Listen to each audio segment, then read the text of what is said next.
Are we live? We're live. Good evening, everyone, and welcome. This is Twist Gaming, where you get to play board games with us. This is our honest review section where we talk about the spotlight game that we just did. In this case, it is New World Magischola House Rivalry. If you haven't had a chance to watch it yet and you're watching on video on demand, stop right now, go and watch it. But if you're watching live and you haven't seen it, you can watch this and go watch it on video on demand later. But first, who are we? I'm Matt. I'm Ann. That's it. That's it. We've also got the disembodied voice of Josh today. No. Say hi, Josh. Hi, Josh. There you go. So Josh will be chiming in at some points in time. And before we get into the review, I would like to point out first and foremost that this stream and all of this week's streams are sponsored by New World Magischola House Rivalry, as well as Level 99 games with Millennium Blades. Thank you both very, very much. Indeed. So, going into the session. Yes. I'm not even going to look at you. I won. Yeah, you did. You did. So first off, we like to talk about what our favorite parts of the game were, what we particularly loved about the game. Yeah. So I'm going to get into the... Don't steal my things. I know. I think I know some of the stuff you're going to say, so I'm going to leave it at that. Okay. Leave you alone there. Yeah. Some of the stuff I really liked about the game, I love the theming, honestly. Just the whole magic school, wizarding school. Yep. It's really fun. And it's very fleshed out in this. It's not just they slapped a skin on it for a magic school. There's a lot of R&D and creative effort and time that's spent in the backstory of this, and we'll get into that a little bit more. I have a feeling you're going to talk a little bit more about where this game actually derives from. But I really love that a lot. I am a huge fan of unique character abilities, and I stress that on a lot of our spotlights. This game definitely has that. They have not only unique characters with different abilities, there's unique houses that you could belong to. Yeah. Like, as if you're Harry Potter fans, the houses that you're a part of that give you different abilities as well. So kind of a double whammy on giving you some unique things to alter your play styles there, so I really did enjoy those. I like so it's not just a pure strategy. There's a few random elements in there. There's some dice rolling mechanics, and then there's the random Magischola card that you're drawing every round that adds some variation and randomness to the game to kind of prevent people from just beating you solely on strategy. And it happens. The countdown mechanic for the actual cards I liked, so you're on them for a limited amount of time. So okay. You've got them limited, and you kind of have to manage how long those are out for. Yeah. With the removal of the time tokens for those. And not all of the cards are on that time mechanic, because you also have equipable cards as well. Correct.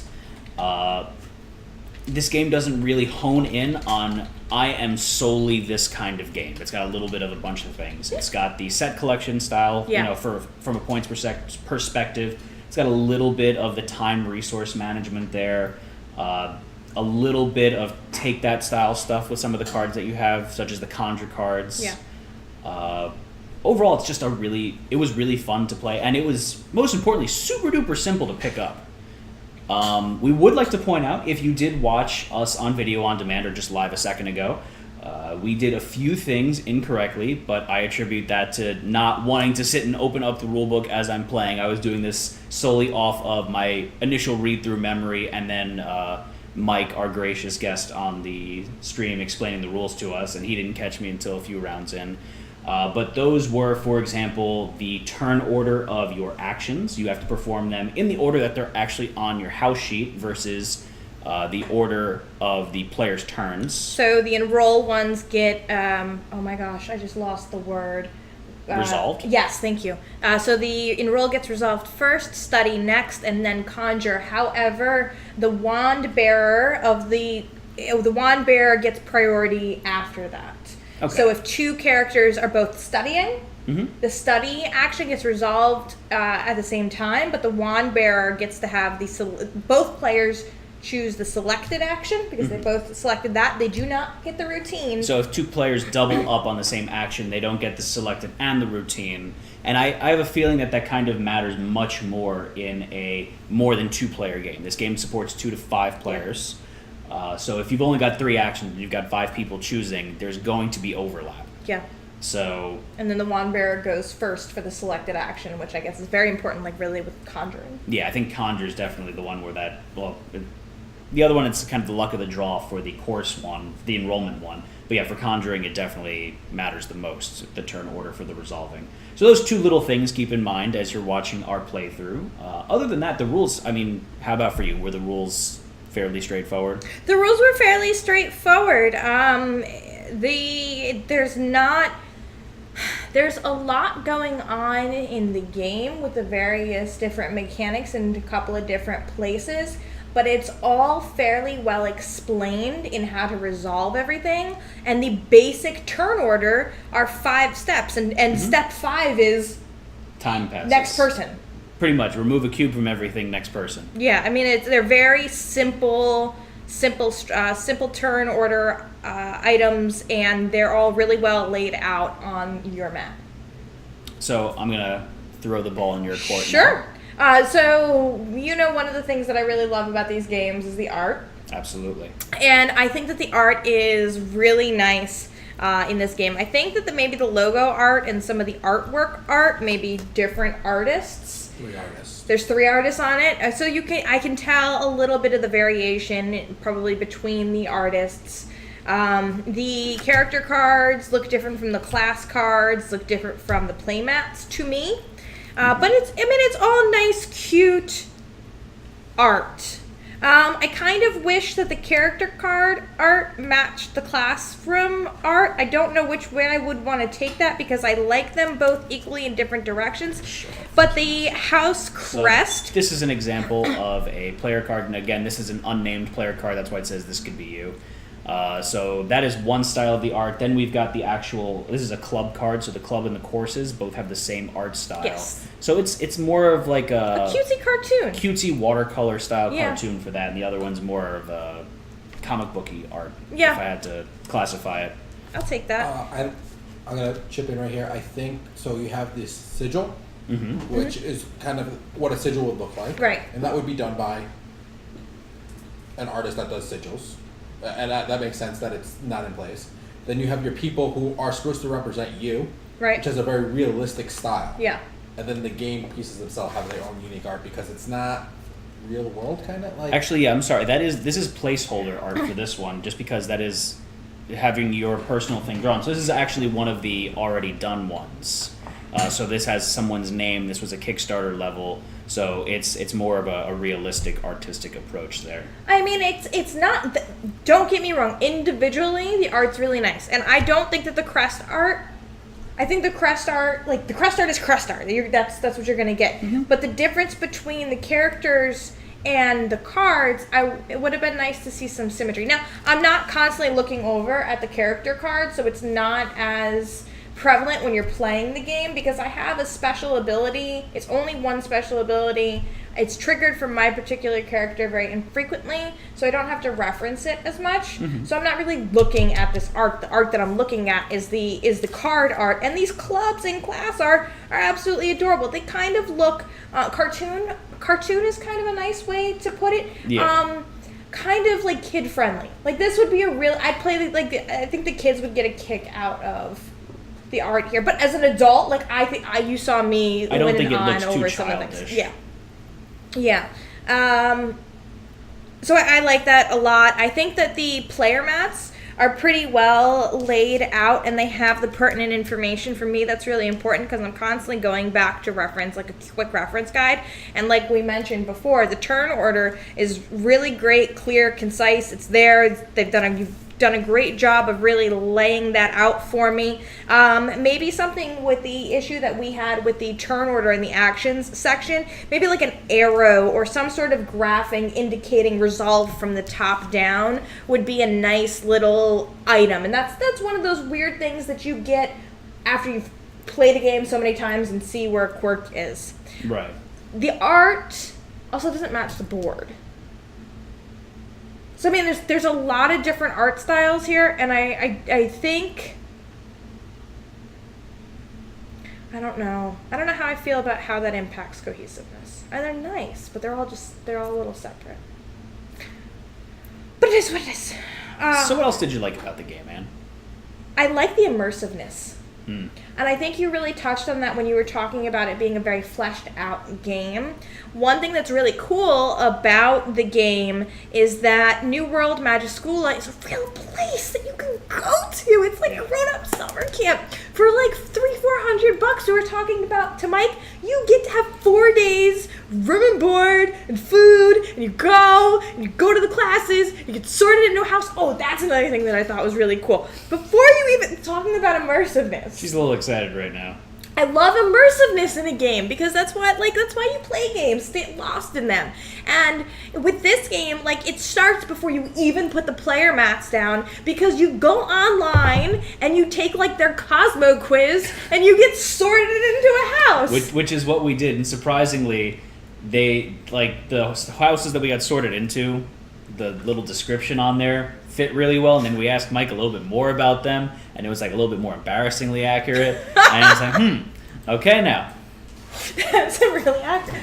And the quiz online is super cute. The questions and the answers, we were looking at them, and I was like, oh, this is it's funny, it's adorable.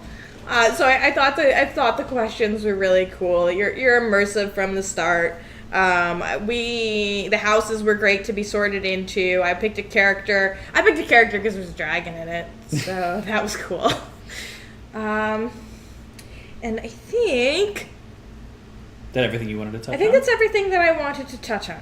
Okay, so you started talking about it a little bit, so I don't want to say issues, but criticisms you have about the game, but constructive criticisms. So what tweaks would you make if given the opportunity to do so in the game? Okay. I know you talked about the art a little bit, and I'll let you continue over before you can toss it back to me. Sure. So I want to make sure that I put this the right way. Okay. I felt very disheartened when we were in the 40s with the points. Yeah. I felt super behind. You were behind by a lot at one point. And then I you wasn't caught gonna up in a second. I didn't catch up. I was still 6 points behind. Well, I made a big leap forward, but I didn't catch up. And we ended the game in more than a 20-point spread. That's true. That's a big difference. And it's disheartening to have. Now, I do see where there's the set collection piece to be as kind of a catch-up at the end game. So I get that. I think that that's a cool attempt at it. Also, I feel like my character was set up to be a conjurer. I had a bonus from my house to draw 2 conjure cards, just guard or pick one. Absolutely. And my particular character, draw a conjure card every time. Maybe it was the combination of the two where I'm focused too much on trying to play good conjure cards that I can't get enough classes in to get the points. And the conjure cards are they're not huge buffs. You're really getting the buffs from the clubs and the classes, I feel. And what happened was you got a card in there that said, if you play 2 conjure cards... You get -3 points. And it nerfed my ability or my desire to play the conjure cards. So my strategy was shot. I am going to also have to interject here that I happened to get kind of a ridiculous combination of conjure cards right at the beginning. Yeah. That was one. I also had -1 time at the end of each time passes phase for each of your dark classes, and I had 4 dark classes and clubs up. Then I also had at the same time +2 points for each dark class or club that you complete. I do want to come back and just flip it 1 second to a really cool note that I just thought about, talking about the conjure clubs and classes. The debate club card was, back to the good things, was so cool. Yeah. I love so much that we played a game on stream called Twistosity. And it was a game where you'd have to read a card, a line on a card, and it would tell you you'd have to read it in a certain way.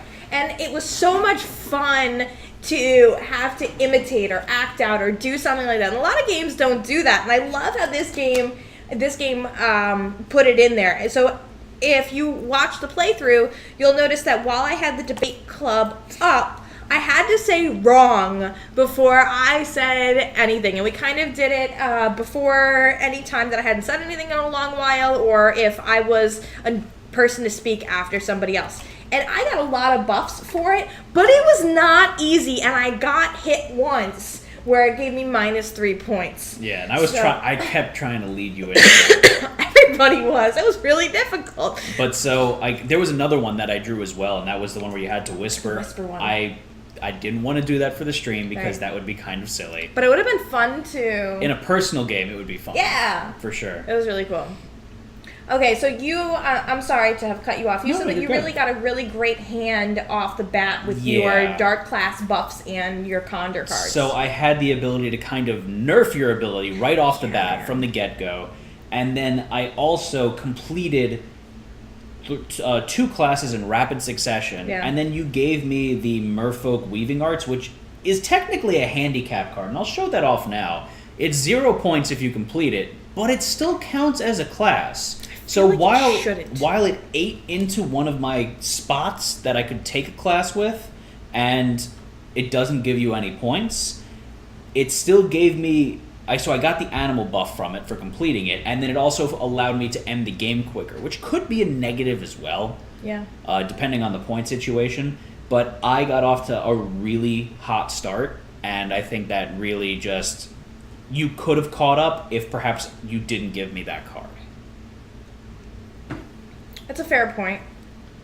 Other things to tweak, is there anything else that you want to speak of? Or do you want a second to combine your thoughts? Are these final components? I believe those cubes are final components, but they will all be a single color, correct, Josh? There might be one, I'm not 100% sure what.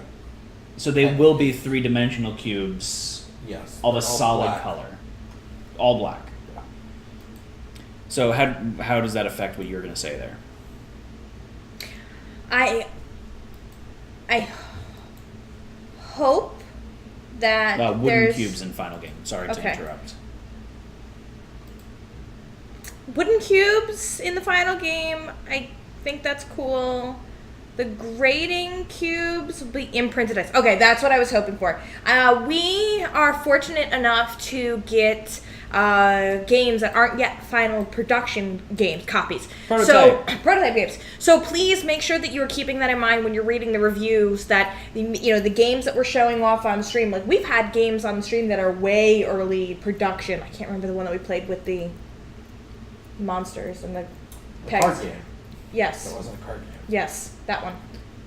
But, so I was going to say, like, I really hope that these prototype pieces match the quality of the game. Right.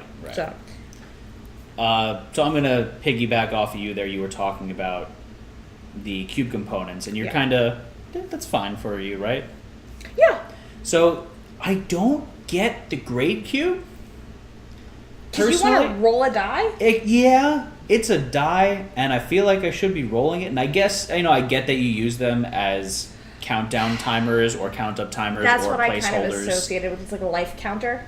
I feel personally that can be done in the same way with just chits, pogs, cardboard tokens, and Slide token on the cards. yeah, slide token on the card too, where you have like you have the grades imprinted on the one side of the card, and you They're could already have. there on the bottom. Oh yeah, you already actually Yeah. do have the grades already there, and just like a little plastic arrow that you can put and fits Slide over it the up edge of and the down. card. I think that would have been It's interesting. a clean way to do it, especially since, yeah, as Josh was saying there, everything is imprinted on the bottom already. The cubes, the only time I really had an issue with the cubes is on the starting class, because it requires 10 of them. Would you have wanted like a 5-count cube and a single count cube? Yeah, probably. That would make sense. There was a lot of classes that have high counts. So if you did like a 5 and then a single count, that wouldn't take up so much space. So the flavor text on all the classes is really cute, and the artworks on the classes. You're are jumping cute. around a little bit, but yeah, I have to agree. Jumping back there, the flavor text on all the cards is really cute, and I think that's one thing that we generally tend to like on the stream is when cards have a little bit extra depth, so when it's not your turn, you could read it and have yourself a little chuckle while everyone else is figuring their turns. Not that this game had very much downtime in between your turns at all. Granted, we were playing 2-player as well. But Yeah, I wonder if how that would work with more players. But like if you had a 5-count cube, it wouldn't take up as much space as 5 individual 1-count cubes, so I could still see the card. Right. And it's a matter of seeing the artwork, seeing the flavor text, seeing the symbology on the left-hand side of the card, that sort of thing there. To nitpick just a little bit, Josh, if you could go to the board cam. No? Just give me a second. Okay. To nitpick just a little bit, the playmat is extremely functional. Yeah. And I'm not a huge fan of the design of it. Alright. And I feel like it's very, maybe because it's a school and that makes more sense now that I'm thinking about it. It's just very like laid out, and this is a square here and this is a square here, and then there's this graphic art here, and then I don't know. It just seems like it doesn't flow enough to me, but this is a very nitpicky comment personally. Otherwise, I actually did like the way that everything else looked, jumping back and forth. The backs of the actual cards themselves, I They're really nice. loved. Yeah. They were very pretty artwork there. Yeah. One other thing, I don't get why everything's a tarot size card, and then the Magischola cards are standard playing size cards. Yeah. And- Character cards are That's also standard. nitpicky. What was that? Character cards are also standard size. Yeah, but I can see why the character cards are standard size cards because they fit on the playmat. But the Magischola cards go out on the board with your Conjure Club and Course. And those are all the same tarot size card. Yeah. So just a little bit more synergy, not synergy, is that the word? Uniform. Uniformity between those cards would have been nice, but it doesn't really detract much from it. How about you, Anne? Is there anything else that you would like to touch on? I want to counter yours just from a different opinion. Mm-hmm. I like that it was blocky. Okay. Because it helps me it helped me to stay organized. Okay. I knew that I could read this once and ignore it, and that I was focusing everything down here. That makes sense. You know, different strokes for different folks. That's a thing for sure. Well, that's why we have got different personalities on stream, is to show you guys that what works for one might not work for the other, or different viewpoints on something. You know what would be really cool? What's that? A wand first player token. Yeah, like a little cardboard chit wand that you could. Or even like a little wooden one. Well, I mean, cost-wise. Like a little, you think? I mean, Yeah, probably. include that in every box. That's what we were using for our wand token, in our personal campaign. So, I think I've touched on all the points I want to. How about you, Anne? I think that I'm good. All right, so time for the most 1 important. point. Okay. And had you roll dice all the time, there's no die included in the game. Normal What? die. Oh, that's interesting. Ah, Just Oh, so they're saying a 3D wand is a stretch goal.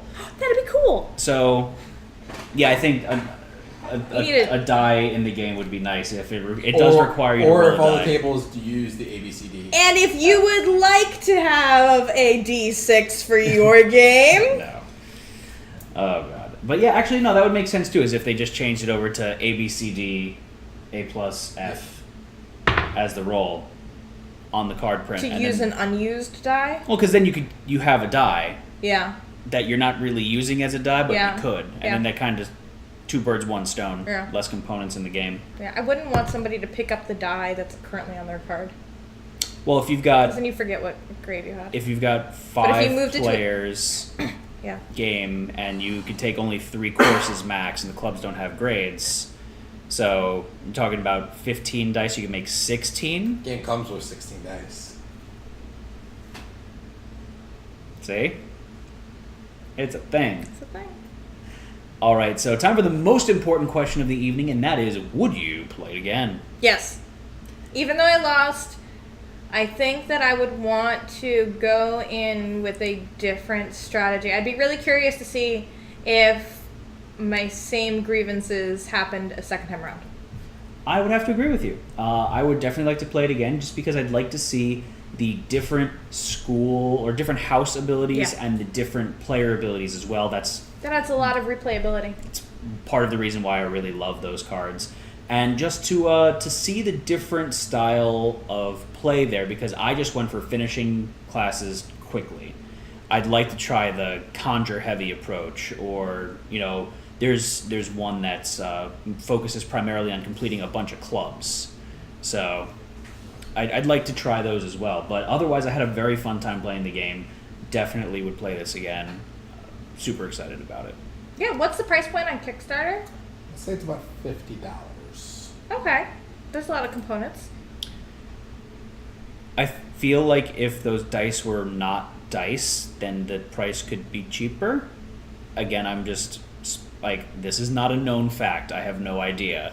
But I think the fact that you're getting these 16 custom printed dice with the 3D wooden cube chits, especially us knowing a little bit more about dice production, it's not a terrible price point. Considering there's a lot of cards too in the game. There's 4 hefty decks of cards, and they do use tarot-sized cards for 3 of the decks. There. Oh, there are 2 add-ons.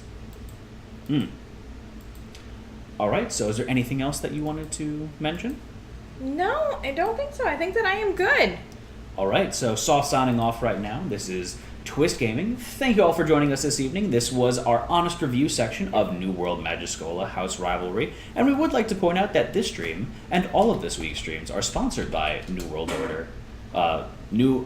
Magischola, House Rivalry, as well as Level 99 games with Millennium Blades. So, Twist Gaming signing off for the evening. I'm Matt. I'm Ann. And that's the disembodied voice of Josh.